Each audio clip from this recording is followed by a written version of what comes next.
The most common question that I get from our clients on the regular basis is how much does it cost to set up and operate a Freezone company? Well, in this video, I'm going to give you a detailed breakdown of the cost and the processes of getting your very own Freezone company. So stay tuned.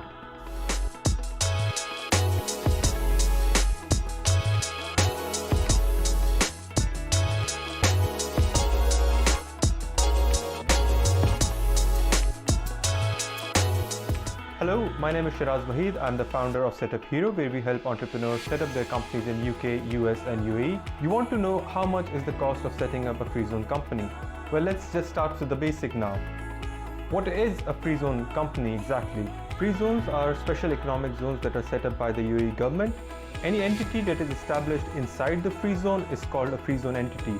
These free zones are set up to provide special economic incentives and promote business within the UAE. The major difference between a free zone and a company that is established in the local jurisdiction, that is called an LLC, is that in a free zone you are 100% owner of your company, while in LLC most of the time you have to have a local person, a local Emirati citizen who is the co-owner of the LLC. Another major difference between free zone and local LLC is that the free zone company can deal only with businesses and people outside of the country and within other free zones. The free zone entity cannot deal or do business within the LLC, within the local mainland Dubai or UAE. Moving to the document requirements. So fortunately, the document requirements are very simple and they are very basic to comply with. For sure, there is a background check, and then if something comes up on the background check and the banks or the free zones want further things, then that's something different. But as far as to set up your company with the free zone, the document required are your passport copy, your visa copy, either if you are already having a residence visa or your tourist visa, and if you don't have both of them, that's also fine.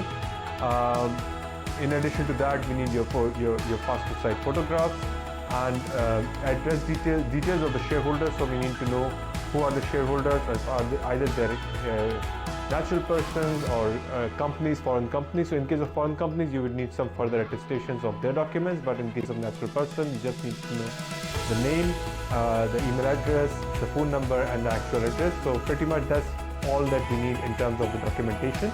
Even though the basic documentation requirements are very simple, there can be, based on the industry that you're working with, there can be additional requirements for additional documents and there would be approval from the relevant authority. So in terms of, let's say you're doing a food and beverages businesses, so there would be a food and drug authority that you need approval from. In case of real estate, that's the RERA or the Real Estate Regulatory Authority. Similarly, if you're in jewelry, then there's a Security Regulatory Authority, and in case of chemicals, there is a separate regulatory authority that deals with businesses in chemicals. So in case if your activity is relevant to those kinds of businesses, then you need to take this extra step and get to those authorities, get yourself approved, and then submit those approvals along with other documents to the free zone, and then hopefully you get your free zone entity set up. Moving forward to the actual cost of setting up a free zone. Now, I'm giving you this costing based on the estimation of generalized free zones, and I would classify, or what I can recommend you, the three of them in different Emirates for comparison. In Dubai, you can go to IFZA or the World Trade Center, and Sharjah, you can go to the Shams. That's a very famous, that's a very strong free zone among the Northern Emirates. And then Rakesh is also a famous and a very strong brand when it comes to free zones. So I'll give you an average cost of setting up in these generalized free zones. For sure, specialized free zones and then LLCs would have a much higher cost. But what you need to understand is that the costs among these free zones are very similar, but depending on at what time you're applying, there would be different free zones will have different offers. So my team can guide you through what are the current offers and what is the actual cost breakdown of an exact free zone. But these costings are for guidelines, and more or less they are in the similar range, maybe 10 or 20% more or less based on the offers, based on the free zones, but this is the range that you're looking for. To start with, the first expense is your trade license cost. That's the license cost in those free zones is around 9 to 10,000, 11,000 dirhams. That also for one visa. There are cheaper ones that are for freelance visas, but the problem with them is you have very limited access in terms of your operations, in terms of your banking. So in case you want that, then in case that suits your need, then that's something different. But for the purpose of this video, I'm basing the costing on one visa, and then I'll let you know if you have further more visas, let's say you have 5 or 6 visas, then how to increase the cost and how to calculate the incremental increase in the cost. So coming back to the costing, license, it's 9,000 dirhams. The immigration card, it's again 1,500 dirhams, and the e-channel registration, that is 2,250 dirhams. Both of these documents are required for you to register with the Human Resource Authorities and the Ministry of Immigration, and that can help you with getting issuing the residence visas on your company. After that, there is a lease agreement. So either you rent an office, or you get a shared workspace, or you get a sustainability lease agreement to show the proof of address for the banking and for your incorporation. I would take it the smallest possible one. That's like 1,000 dirhams maybe you will be spending on a shared workspace that can give you a lease address. And then most of the free zones, they're also giving offers where they're giving these addresses for free. But as I say, depending on the time of when we are incorporating, what the current offer is, I'll take it as 1,000 dirhams that you will be spending on a lease agreement. For sure, if you want to get a bigger office, then or you want to get test spaces, then it gets increased. Apart from that, you as an investor would be spending 3,500 dirhams as an investor visa. This visa will be valid for 3 years, and the price that you are paying at the moment would also be for 3 years. There would be further costs for your investor visas, that is Emirates ID and medical exam that you would be giving, and that would come around 1,500 dirhams. There would be a status change if you're already in UAE in another visa and you want to change the visa status, then additional 1,000 dirhams would be for your status change. What happens is that all in all, this comes down to around 19,750, or you can say 20,000 dirhams, that requires for you to set up and start your Freezone company. Now, as I say, between the generalized Shams, Ifza or Rakez, one would be 18,000, one can be 21,000, depending on when you are applying for the Freezone. But generally, is the cost 20,000 for a one visa Freezone company.